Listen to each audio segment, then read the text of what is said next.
In this lecture, we'll discuss how to craft effective suggestions that will be accepted by your subconscious mind and provide you with positive change. This is one of the most important lectures in the course, so you may want to watch it several times and be sure to take notes.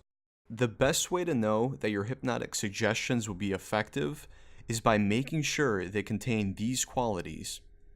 Ask yourself, is your suggestion simple, specific, positive, measurable, believable, behavioral, present, or always tense? Let's start with simple. Simple suggestions are potent and to the point. A common mistake people make when crafting suggestions is including more than one behavior or making them too long. The more complex a suggestion, the weaker it becomes. The subconscious mind also likes to mix words up like dice in a game of Yahtzee. If you aren't careful with how you construct your suggestion, it could take a well-meaning suggestion like, I want to only drink no more than 1 can of soda a day, to, no, I only want to drink more than 1 can of soda a day. Believable. Now this is an interesting one, because the subconscious mind can't tell the difference between fact or fiction. So if you live in a cardboard box and you want to live in a mansion by next week, your subconscious mind will try to work towards that goal. However, your conscious mind knows that this goal is unrealistic, at least given your current circumstances and the time frame allotted.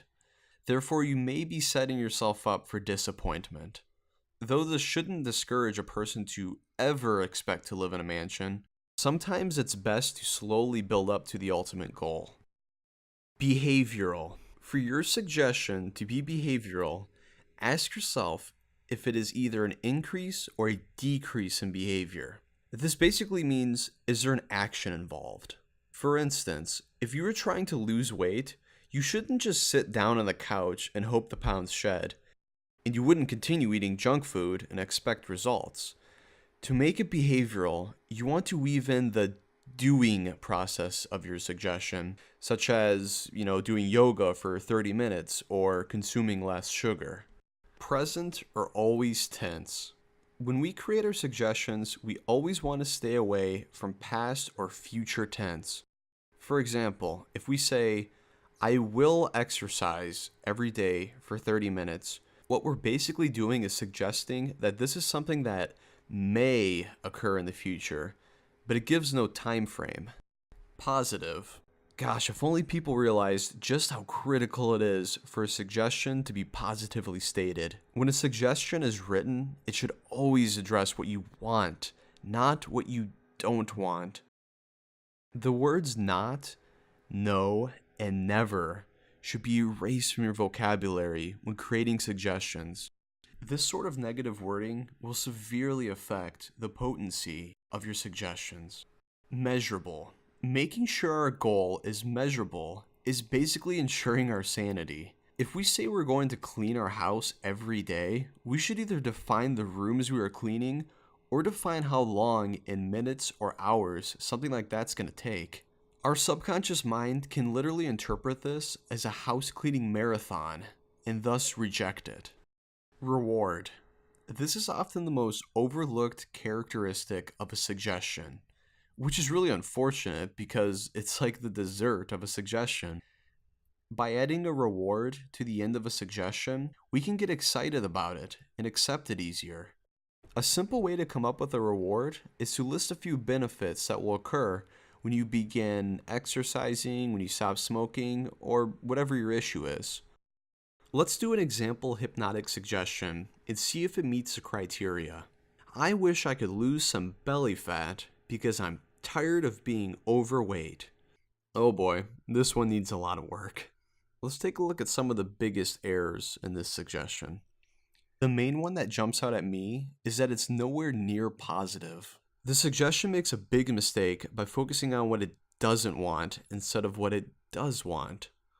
Second, it isn't present or always tense. By saying, I wish, it presupposes that it may never happen.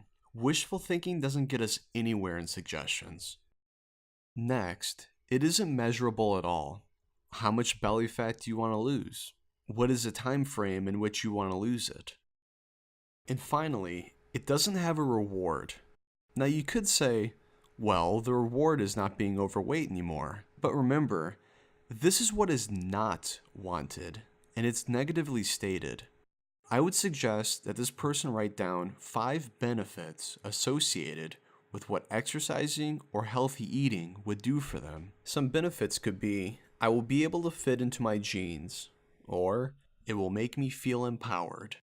Let's help this person out and craft a much better suggestion. How about every morning when I wake up, I go for a 30-minute jog, which makes me feel energized and healthy. How does that sound? Does it meet the criteria? Yep, I think it'll work. Now it's your turn. Think of an issue you would like to work on and develop at least 3 suggestions that pass the criteria you just learned. Good luck.